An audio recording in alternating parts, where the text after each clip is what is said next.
ভারতে বসে একের পর এক বিবৃতি দিয়ে যাচ্ছেন শেখ হাসিনা। কথা বলছেন দেশে থাকা বিভিন্ন পর্যায়ের নেতাকর্মীদের সাথে। পালিয়ে যাওয়ার পর তার বেশ কিছু কল রেকর্ড ভাইরাল হয়েছে। এবার সকল কিছু অতিক্রম করে নিউ ইয়র্কে আয়োজিত একটি সভায় ভার্চুয়ালি বক্তব্য করেছেন তিনি। বাংলাদেশের সংখ্যালঘু জনগোষ্ঠী, ধর্মস্থান এবং ইসকনের ওপর হামলারও নিন্দা করেছেন শেখ হাসিনা। তার অভিযোগ, অন্তর্বর্তীকালীন সরকারের মদতেই চলছে এসব। ভারতের মাটি থেকে আমেরিকায় আয়োজিত এক আলোচনা সভায় ভার্চুয়ালি বক্তব্য দেন শেখ হাসিনা। সেখানে বাংলাদেশের সাম্প্রতিক কথিত সংখ্যালঘু নিপীড়ন নিয়ে ডক্টর মোহাম্মদ ইউনূসের নেতৃত্বাধীন অন্তর্বর্তীকালীন সরকারকে দোষেছেন তিনি। একই সঙ্গে শেখ হাসিনা অভিযোগ করেছেন, ডক্টর মোহাম্মদ ইউনূসের পরিকল্পনাতেই গণহত্যা চলেছে বাংলাদেশে।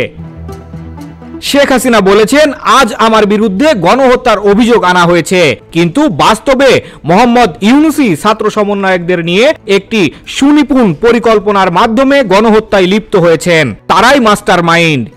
এমনকি তারেক রহমান লন্ডনে থেকে বলেছেন, যদি মৃত্যু চলতেই থাকে তাহলে সরকার টিকতে পারবে না।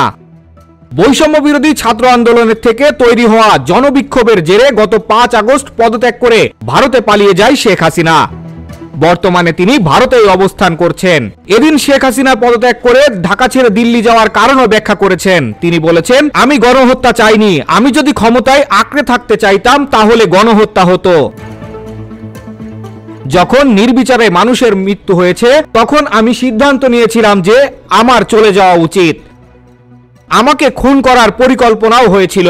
আমার নিরাপত্তা রক্ষীরা তা ঠেকাতে যদি গুলি চালাতেন তবে গণভবনে বহু মানুষের মৃত্যু হতো। আমি তা চাইনি। তবে ভারতে বসে একের পর এক বিবৃতি আর এই ধরনের ভার্চুয়াল বক্তৃতা কিভাবে দিতে পারেন শেখ হাসিনা, তা নিয়ে প্রশ্ন উঠেছে। আন্তর্জাতিক নিয়ম অনুযায়ী যখন কোনো ব্যক্তি একটি দেশে কূটনৈতিক আশ্রয় নিয়ে থাকে তখন তিনি বিবৃতি দিতে পারেন না, কিন্তু শেখ হাসিনা সেই নিয়মেরও লঙ্ঘন করেছেন।